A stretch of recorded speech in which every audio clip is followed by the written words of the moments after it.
تو میں یہ پوچھنا چاہوں گا کہ جو کربلا کا واقعہ ہے، because it's not just Mir Anees, right? تو کربلا کا واقعہ اس کا مطلب ہے کہ اردو ادب کا ایک حصہ رہا ہے.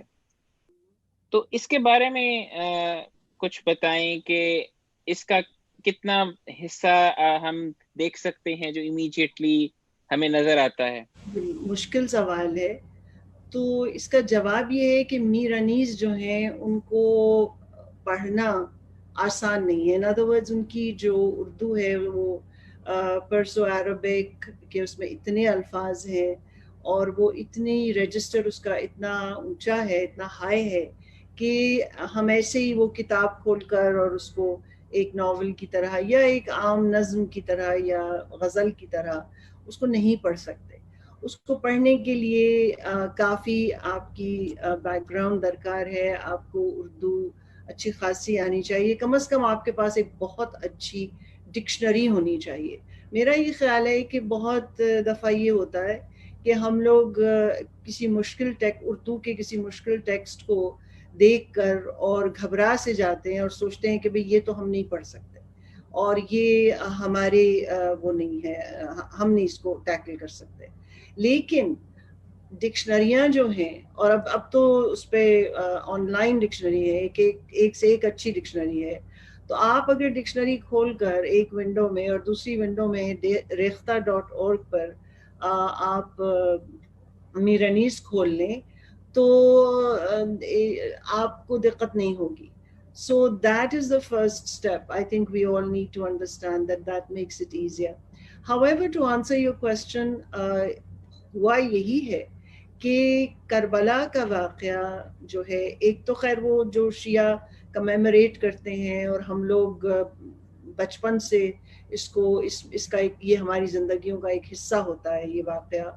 اور محرم میں اور محرم کے علاوہ بھی ہم حضرت امام حسین کی شہادت اور ان کی قربانیوں کا، ان کے خاندان کی قربانیوں کا ذکر جو ہے وہ کرتے ہیں، اور وہ ہماری زندگی کا ایک حصہ ہے، وہ چلتا ہی رہتا ہے. اس کے علاوہ یہ ہوتا ہے کہ ہوا کہ جب میر انیس کے مرثیے آئے اور they appeared on the scene and people started to read them, they assumed a tremendous literary importance. So it was not just the event of Karbala, but it was a combination of the event of Karbala, which in itself was a very elevated subject and a very important subject. For those of us who may not know, it was the Hazrat Imam Hussain was the grandson, نواسے تھے وہ رسول کریم کے. تو یہ ایسا نہیں تھا کہ وہ کوئی دور پار کے ان کے کوئی رشتہ دار تھے یا ان کا اسلام سے کوئی بہت ویگ سا تعلق تھا یا وہ کوئی تھے، کوئی شہزادے تھے وغیرہ. نہیں، وہ رسول کے نواسے تھے اور حضرت فاطمہ کے بیٹے تھے اور بی بی زینب ان کی بہن تھیں. اور یہ لوگ اور ان کے بچے اور ان کے بھائی کے بچے، حضرت امام حسن کے بچے، یہ سب لوگ جو ہیں یہ کربلا کے واقعے میں ان لوگوں کا، یہ لوگ تھے جو وہاں موجود تھے اور ان لوگوں کی شہادتیں ہوئی. ظاہر ہے اگر یہ رسول کے نواسے ہیں تو ان کا تعلق اسلام سے ہے، اور اسلام سے ہے تو تمام مسلمانوں سے. یہ کوئی شیعہ جو ہیں صرف ان کی لیگسی نہیں ہے، یہ لیگسی جو ہے یہ تمام مسلمانوں کی ہے. Because the sacrifice and the tragedy at Karbala relates to the ideals of Islam.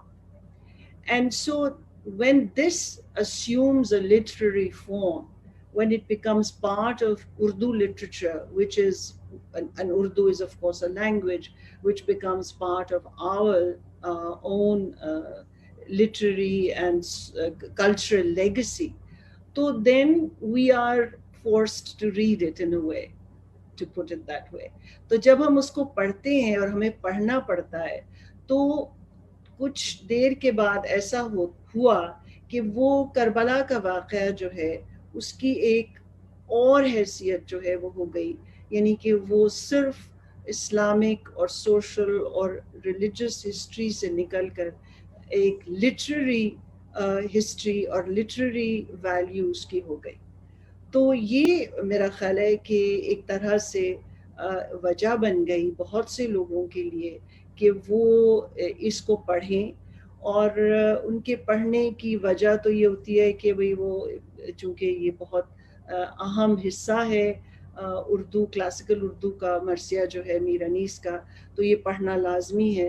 لیکن اس کے ساتھ ساتھ یہ بھی ہوا کہ وہ کربلا کا واقعہ جو ہے وہ اس سے زیادہ فیملیئر ہوتے گئے لوگ، اور ایک طرح سے ایک وقت ایسا آیا کہ جب آپ کربلا کا ذکر کرتے ہیں رادر ایشد سے، تو میر انیس کا ذکر بھی ہوتا ہے، اور اگر آپ میر انیس کا ذکر کرتے ہیں اور کلاسیکل اردو کا ذکر کرتے ہیں اور اردو کا ذکر کرتے ہیں اور اردو کی تاریخ کا ذکر کرتے ہیں، تو آپ آٹومیٹکلی کربلا کا ذکر بھی کرتے ہیں۔ So اس طرح سے these two ideas and these two things have become inseparable from each other. So I guess in that way, yes, it has played a very important role in melding these two ideas, the idea of Karbala and the idea of Urdu literature, classical Urdu literature.